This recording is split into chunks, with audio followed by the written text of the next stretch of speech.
xibaar yu wér te wóor ca tàng ba abonnez-vous pour ngeen di mën di jot suñuy vidéo. dal leen ak jàmm seen chaîne bi di Buzz 221 HD kii di Serigne Saliou Gueye di akub journaliste bu kenn dootu présenté ci réew mi di Sénégal directeur de publication ci journal bi di Yoor Yoor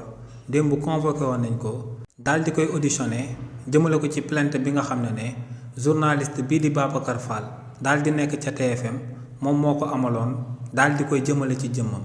coo loolee nu mu demee moom mooy que ne le 28 octobre bi ñu daal di génn ci RFM matin kii di Babacar Fall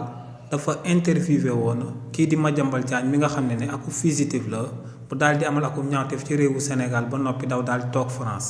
li ni mel nag moom moo sababoon journaliste boobee di Babacar Fall ci bés boobee ñu tegoon ko loxo ba noppi ci journée bi yëpp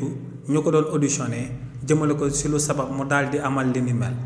waaye nag ginnaaw ba kookee di Babacar Fall nekkee woon ci locaux section de recherche yi avant sax ñu koy bàyyi mu dem daal di ñibbi kii di Serigne Saliou Gueye dafa publier woon ci compte Facebook am que ne kii di Babacar Fall dafa daal di am akub crise maanaam dafa daal di daanu ginnaaw bañ koy auditionné te ay raison médicale rek moom moo sabab ñu bàyyi ko mu dem daal di ñibbi bu dul woon loolu namoon naa daal di yàgg ci kaso bi lool.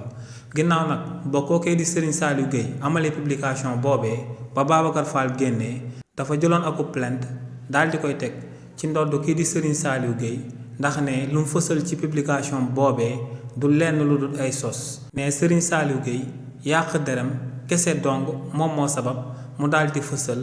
ay xibaar yu warul jëmale ko ci jëmmam li ni mel nag moom moo sababoon démb kii di Serigne Saliou Gueye ñu convoqué ko woon jëmale ko ci publication boobee mu amoon jëmale ko ci jëmm kii di Babacar Fall waaye kii di Serigne Saliou Gueye démb ginnaaw bañ ko convoqué ba déglu ko ba noppi dañ koo mujjee daal di libéré mu dem daal di ñibbi. xibaar yu wér te wóor ca tàng ba abonnez-vous pour ngeen di mën di jot suñuy vidéo.